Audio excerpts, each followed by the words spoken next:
May the dark side be with you all. This is Darth Mechagodzilla, and today I will be tearing everyone's favorite Star Wars YouTuber a new asshole as wide as the Sarlacc pit.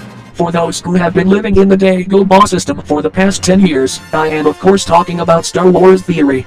This skid-headed jot douchebag carpet-bagging, as a nerd came on the interwebs to capitalize on the new golden age of Star Wars media. When he is not stealing the stupendous Waves channel and recycling topics that Star Wars Reading Club already talked about, he decides to associate himself with the most toxic people in the Star Wars community, such as geeks and gamers, who is basically just the quartering, if all his hair fell out from chemotherapy. Star Wars Theory is a lying clickbaiting grifter who is in it just to get famous and be rich and has no heart or soul in the movies, but that was made clear when he made that piece of shit fan film. Here is a clip from a quality Star Wars fan film.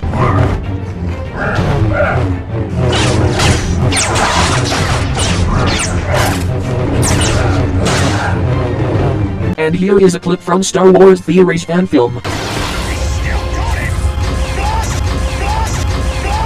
It looks like the Emperor is masturbating while hanging himself. Well, today I will be diving into one of his most recent shitty fanfictions. Or should I say one of his most recent fanfictions. Before you start whining and claiming that he is a good writer, I need to remind you that he once rewrote the Chancellor's Office lightsaber duel as a 6-way battle with a zombie Obi-Wan Kenobi. That is not a joke. I do not need to tell jokes to be funny on the topic in question. Let's get through this so I can do something Star Trek related.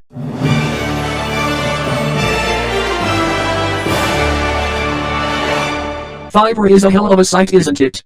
Today's fanfiction is going to cover the premise, what if Anakin didn't burn? You already covered this topic twice. You want to know what would happen if Anakin didn't get burned? Darth Vader would just be David Prowse in a cape. There. Video over. He lost to Obi-Wan Kenobi on Mustafar. Kenobi sliced his limbs off and Anakin burned alive by the lava river bank. Wow. I didn't know that. It's a good thing you said that, since none of us watched the movie. As we know in Star Wars, limbs can be reattached. But Luke's hand wasn't reattached. That was just fake skin put over a robot hand. Oh wait. You only watch Revenge of the Sith. I forgot. While they did remove a significant amount of his overall Force abilities, including his main power, which many might not know about, it was the ability to see into the future. All Jedi have that power, stupid. It's what allows them to have super reflexes. Luke saw the future in Empire Strikes Back. Anakin would fail to learn Force Lightning due to his cybernetic limbs. Wait a minute. I thought Anakin's limbs were reattached. Now they're cybernetic. So which one is it? It's one thing to lose track of continuity in a series you wrote but within the same video. Vader becomes the Emperor of the Galaxy. Yeah, sure he does. What qualifications does he have other than he can lift more rocks than his master? He uses technology the Empire has to clone and regrow his limbs, and has them attached. Didn't you say in an older video that the dark side would corrupt cloned flesh? Do you even know how the Force works, or do you make shit up like a televangelist? Also, if that could be done, Vader would have found a way to do it without the Emperor knowing. Anakin is now fully restored to his maximum potential. He now directs the entire efforts of the Empire to tracking Kenobi down. Or he would just give the Empire to Thrawn and do it himself. This would be a personal quest. Why would he trust the stormtroopers to do it? The other option we're going to go with is if Vader finds Kenobi through his Imperial reach, shows up on Tatooine much to his distaste, and challenges Kenobi to a duel, maybe 15 years after Revenge of the Sith, so 5 years after he kills the Emperor. Wait. Slow down. So few of your fans know what 10 plus 5 equals. They spent all of math class writing edgy Darth Vader power fantasies next to that stupid S symbol in their composition books. And 5 years before A New Hope. Actually, it would be 4 years before A New Hope, but I understand. First grade math is hard, even for a big smart guy like you. This would make Luke about 14 years old. By your logic, he would be 15 years old, since it's 15 years after Revenge of the Sith, you know, the movie he was fucking born in. So the Death Star never explodes because, well, Luke is with Vader. Bail Organa hears of what happened on Tatooine. If the Death Star wasn't destroyed, how is Bail Organa alive? The Death Star destroyed Alderaan when he was on it. That Vader took a boy who was his son. How did he find out? Obi-Wan would commune with Yoda about what happened through the Force.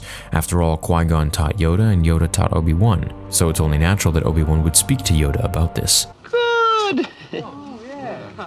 Yoda would find a way to reach out to Bail Organa. So let's go a little far-fetched and say he would do this by either using the Force to commune with Leia, which is kind of a lame scenario. Yeah, I don't think having this young girl walking around having a normal day when suddenly a Muppet starts talking to her in her head has a lot of potential for a good outcome, but go on. Hoping, she's receptive enough to hear his plea. Or he goes in his pod that he landed in at the end of Revenge of the Sith. If it still works after all this time. Leia would come to Dagobah and train with Yoda for the next 10 to 15 years, becoming a fully fledged Jedi Knight. This puts us almost around the time of Return of the Jedi if we just go with 10 years. Leia and Luke were 23 years old during Return of the Jedi, so no. That would put you in the year 6 of EY. Once she's ready, she would go with Yoda to face Vader. Why? Why would Yoda do that, when he didn't do it in the original trilogy? How is he alive 2 years after Return of the Jedi? Did you even watch the original trilogy?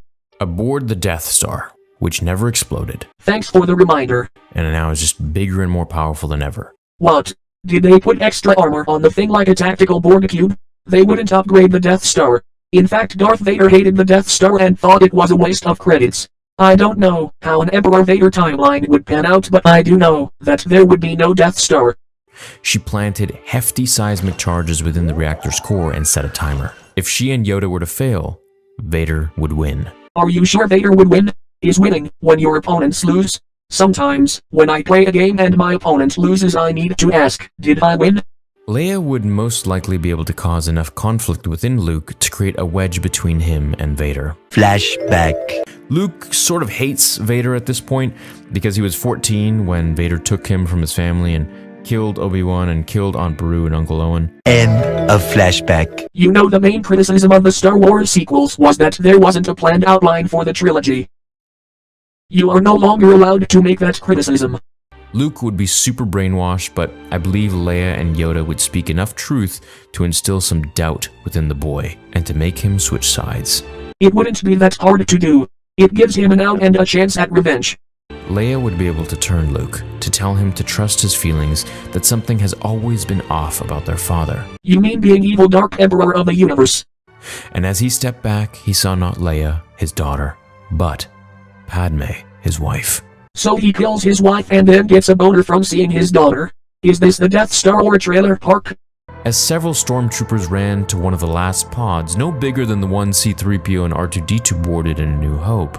Wouldn't the Emperor of the Galaxy have a super secret private yacht? Like the one Snoke had in The Last Jedi? Anakin motioned for his 2 children to enter the pod, which really only could fit one, but if they squeezed, it might work. Oh wow, that detail is really important. Anakin put a hand on both of their shoulders, as if he were about to embrace them, until he pushed them into the pod and sealed the door. Luke and Leia banged at the window and watched their father be engulfed in flames as he stood before them, smiling, closing his eyes as the fire took him. Nice green screen effect, jackass. You really put a ton of effort into your videos for someone with 1 million subscribers. Especially when you give the character arc of the ultimate Emperor of Darkness the same conclusion as the villains in Spaceballs. He knew Padme would do the same, and he knew Padme was watching. No, because she is dead. Leia and Luke would go on to train a new school of Force users, combining the light and the dark sides of the Force to create the ultimate and most well-rounded Force users in the galaxy. Why would Luke train a new generation of Jedi when he himself has so much to learn? He just turned to the light side. They would instill ideologies of the Jedi with just a few of the Sith. Like what? Killing your master and taking his place? Seeking power for power's sake? Building a giant planet blower-upper? How are these ideologies compatible? Bringing balance to the Force.